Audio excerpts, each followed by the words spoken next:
And when you think about phenomena like the Kardashian family and how popular they are, part of that is this desire that people have for unearned celebrity, because you can get to the top without any sacrifices and without any work. And if you're really cynical, you think that the people at the top are just there by accident anyways, and it might as well be you. And of course there's a lot of naivety in that as well, and a fair bit of, not a fair lack of wisdom and all of that. But the actor idea here is that you can pretend to be something you're not, and that's the proper route of anyone wise to success. It's the ultimate in cynicism, and it's a nihilistic perspective as well, and that's how they entrap him. They say, look, why are you bothering to go to school? That's going to take 18 years. With all of your talents, you can just go on the stage, your name will be up in lights, you'll be at the top in no time. And what does the puppet know? And plus he does have some talents. He is, after all, a semi-autonomous puppet.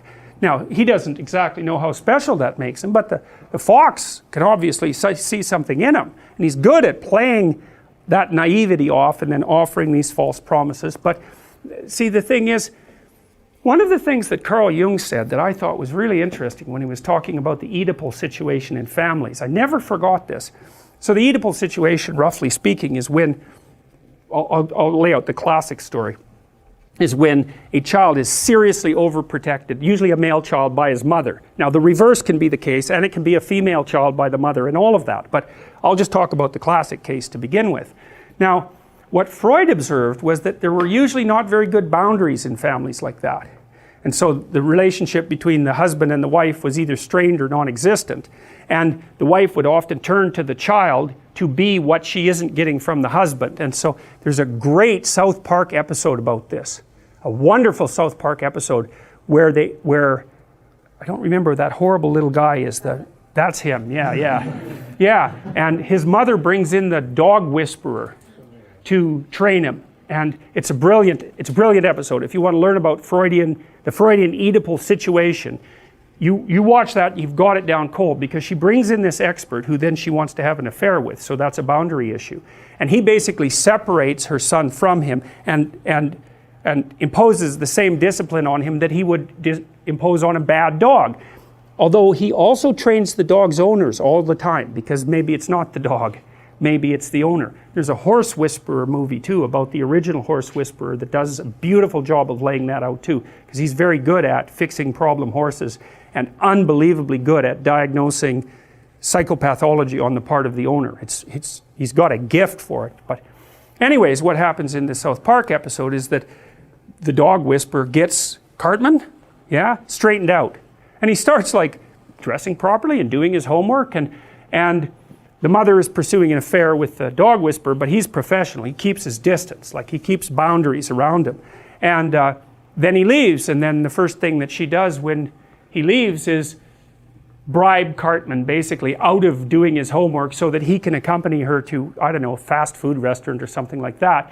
And so the reason she does that is because she's lonesome and doesn't have anybody else around, and maybe she's also deeply, deeply, deeply terrified that if she helps that boy grow up, he will leave and she'll have nothing. And so mothers who don't have something, say, outside their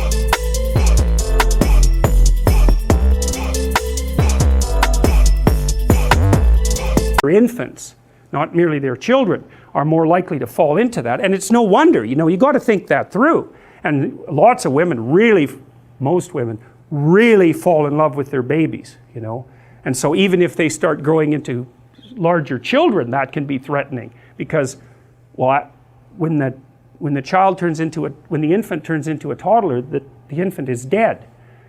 The toddler is there now.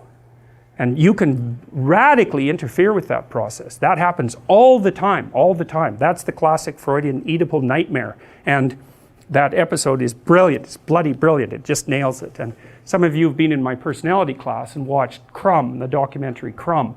And that's another staggering exposition of exactly that kind of pathology. Anyways, one of the things Jung pointed out, so I knew this guy once who had a mother who basically was trying that trick, and she was very smart and had lots of tricks up her sleeves, and there's just no way he was going to go for it. He rebelled at every possible moment, and he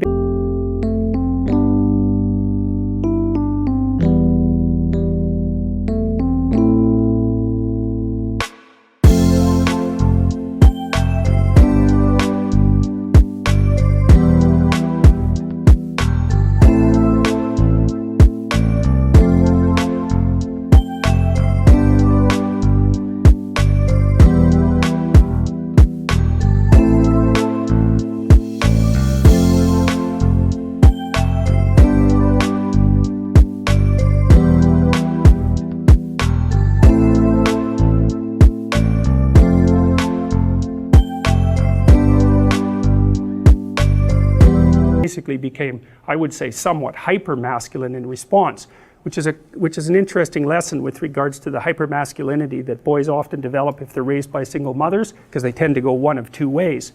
And he just fought her at every step of the way, and it didn't happen. But one of the things Jung said, which I loved, and you can really see this in the Crumb documentary, is that the Oedipal mother basically entices the child, says, look, here's the deal. You don't have to do anything, but you don't get to leave.